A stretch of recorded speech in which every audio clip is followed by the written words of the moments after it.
Happy Labor Day. So, I have been, I think Cindy and I both equivalently pack rats. So I've been going through boxes and boxes of stuff and reminiscing and looking at stuff that my mom has made me and stuff I've written in diaries, and oh my God, I get to looking at that stuff and I'm like, what a dork. Me, a dork. So, bottom line, I'm trying to purge some stuff, whether it be clothes, whether it be old mail, whether it be Slim Jims I'm finding in the bottom of a box. It's been there since, like, I don't know, 2011. What the hell? It's no good no more. My meat's gone bad. So I was reminiscing the other day about my first little boyfriend. You know, everybody's got their first love. And so I was reminiscing about my first little boyfriend, which is kind of funny because I was always such a tomboy. And probably not afraid of much of anything. And he was. And it used to... So, okay, a few stories. Oh, God. This chair is breaking.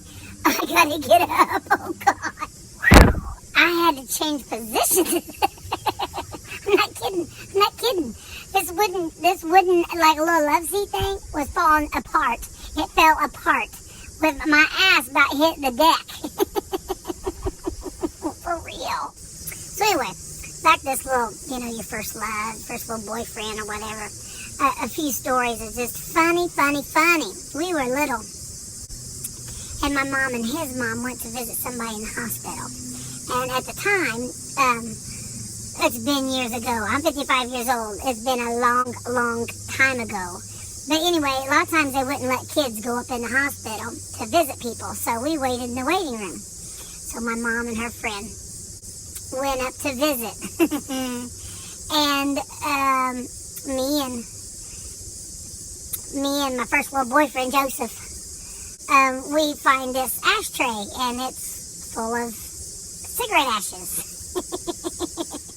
And we was bored stiff. To a little kid, you say, I'll be back in 5 minutes. That's like 5 hours to a little kid.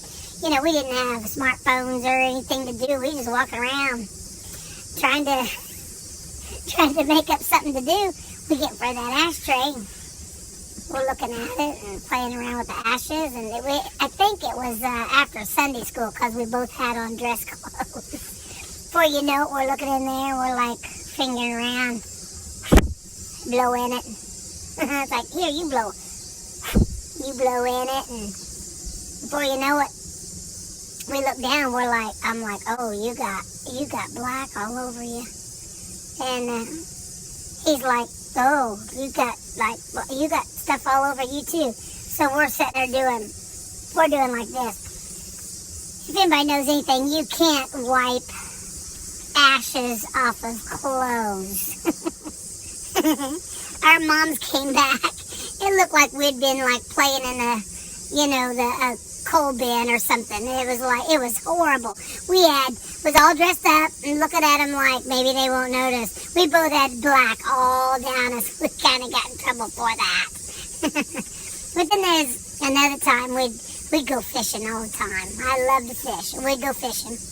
And so I was more of a tomboy than him, so, we'd take turns accidentally getting our fish caught in the trees on the other side of the little pond.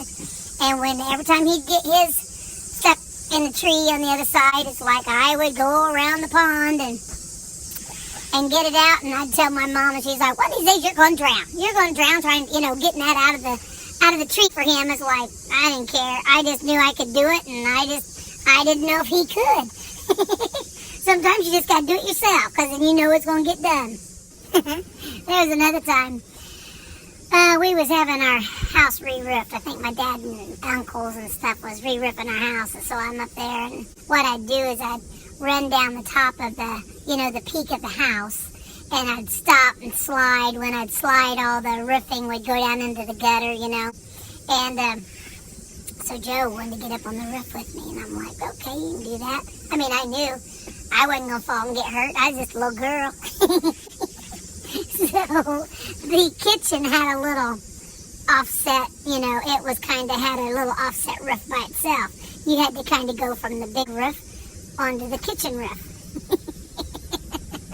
So we're up there just playing around, and I'm on the big, we're down on the kitchen roof, and then I get back on the big roof, and I'm running around up there, which I would die if I had a little girl on the big roof doing what I did. But that's, I didn't get hurt. So anyway, and I look around, and I was like, Joe, I didn't know where he went.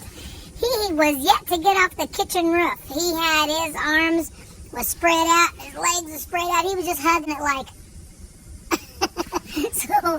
So anyway, Mom comes outside and she says, you get him and get him up on the big roof, and you guys get off the roof. And she was afraid he was going to get hurt because he was like afraid of heights. Well, I didn't know that. I wasn't. I knew he was going to be fine. But when we was little, it was always something. We was just we was little church kids. We didn't have nothing to do. So we was just trying to make the best of what we had. So we was at one point out by that little pond where we'd go fishing. There was a scaffolding all put together. So we was climbing around the scaffolding, having fun, hollering at each other. Woo! He'd climb up one side, I'd climb up the other side.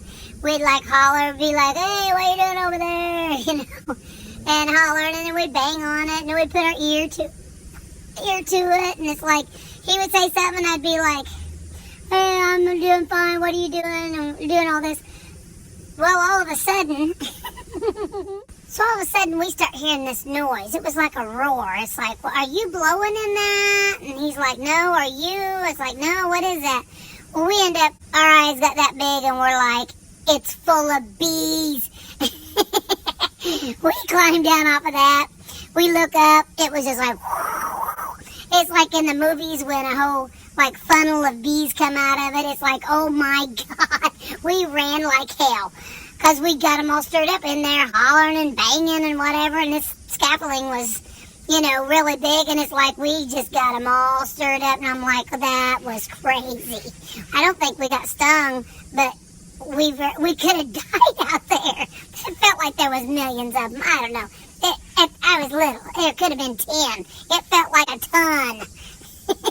We had there was an old garage that was behind one of the houses, and the floor was all beat up. And we would, being little boyfriend, little girlfriend, you did dorky stuff. Like, we kept passing the same change back and forth. It's like, I'd end up with a dime, we might have like 33 cents.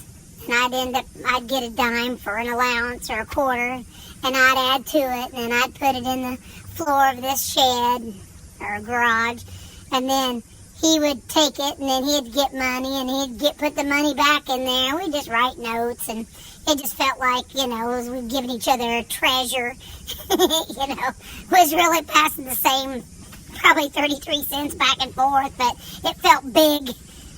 It felt huge, puppy love. And you think back on that stuff and you're like, oh my God, that was so cute.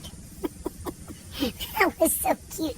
I'm now 55 years old, so as I'm going through and purging box after box of stuff, I'm finding all kinds of stuff that, monumental things and mementos of childhood and little, love notes and cards and stuff that my dad wrote, stuff that my mom wrote, cards that she made me and gave me, and it's fun, but you know what? I love it. I might be a pack rat, but I'm finding stuff that I'll cherish. I've cherished it then, that's why I still have it, and I cherish it now. I always cherish it. So anyway, I'm going to let you go. I got more boxes to go through. I love you guys. Thanks for watching, and we'll talk another time.